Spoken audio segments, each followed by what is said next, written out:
इकबाल।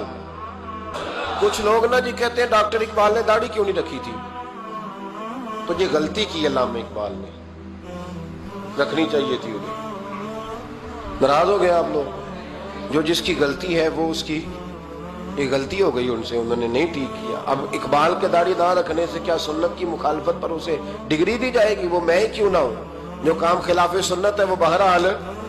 लेकिन मेरा सवाल ये है कि इकबाल ने तो सिर्फ दाढ़ी नहीं ना रखी, बाकी सारे काम अच्छे किए, तो आप बाकी के तो सारे अच्छे कर लेना।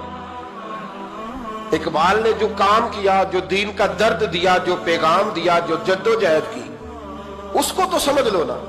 मतलब सिर्फ दाढ़ी पे आके दलील पकड़ते हो। अल्लामा इकबाल ने मकान भी नहीं बनाया अपना, कितना बड़ा आदमी है, कोई जायदाद है उसकी, तुसी भी छोड़ो मकान सारे।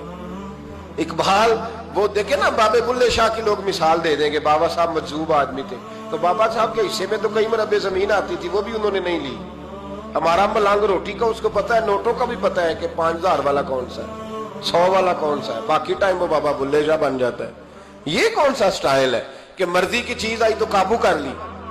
तो डॉक्टर इकबाल ने ये दुरुस्त किया, लेकिन इसके बावजूद हमारा नजरिया है कि अल्लाह उसकी ये खता माफ कराएगा, पर बंदा बड़ा बाकमाल था, ये बड़ी खूबी थी। और उसमें भी कुछ हिकमत होगी, कुछ बातें ऐसी उन्होंने लिखी हैं बात जगहों पे, लेकिन इकबाल की जो मारिफत है, जो हुस्न है, जो वकार है उनके लबो लहजे में, उसका इनकार किया जा सकता नहीं। लेकिन इसको हम डिफेंड भी नहीं करते, जो किसी में कोई कमजोरी है वो बहरहाल उसकी हो। एक सवाल बड़ा उठता था, लोग कहते थे कि आप रोज दाढ़ी की बात भी करते हैं और अल्लामा इकबाल की बात भी करते हैं, तो मैंने आज उसकी वजाहत कर दी। बात की समझ आ गई आप हजरात? अल्लामा इकबाल ने एक बात लिखी है। इकबाल कहते हैं जब मैं लंदन में वकालत करता था तो एक खातून थी, लेडी बार्नस उसका नाम था। छोटे मोटे मुकदमात लेके वो मेरे पास आती थी। बीबी एक होटल चलाया करती थी, उसका खामन जो था वो फौज में मुलाजम था। इकबाल ने खुद लिखा है, इकबाल फरमाते हैं कि एक दिन वो खातून फिर किसी केस के सिलसिले में मेरे पास आई, तो जब वो आई तो उसने नकाब ओढ़ा हुआ था, बुर्का किया हुआ था। तो चूंकि उसने निकाब ओढ़ा था, मुसलमानों की निशानी थी। नकाब ओढ़ना किन की निशानी है? अल्लाह आपको खुश रखे। तो कहते वो निशानी चूंकि अहले इस्लाम की थी तो मुझे तजस्सुस हुआ। मैंने कहा लेडी खैरियत है मेम साहबा, ये बुर्का पहना हुआ है? तो कहने लगी हंस के, इकबाल मुझे पक्का यकीन था कि आप जरूर पूछेंगे। तो मैंने कहा अच्छा, तो ये बुर्का? तो कहने लगी अल्हम्दुलिल्लाह मैं मुसलमान हो गई। तो मैंने फौरन कहा कि आपका शौहर तो फौज में मुलाजम है, फौजी के लिए बदलना और फिर मुल्की कानून और ये चीजें। तो कहने लगी उसने मुझे क्या कहना था, वो खुद कलमा पढ़ गया। तो कहती है मैं और मुतजस्सिस हुआ, वो केस की बात करती तो मेरा तजस्सुस बढ़ गया। मैंने कहा तू केस छोड़ के बता कलमा कैसे पढ़ा?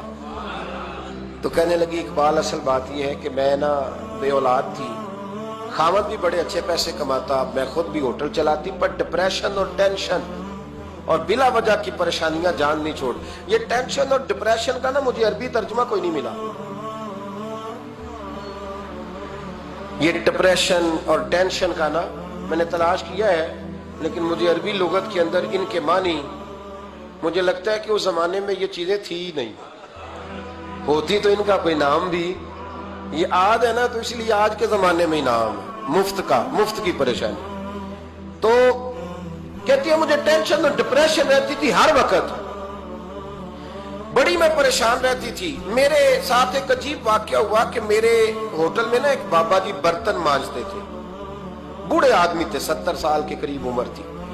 उनका एक बेटा था, एक बहू थी, एक पोता था, लेकिन वो बेचारे बेटा बीमार रहता था तो लिहाजा वो खुद मजदूरी करते।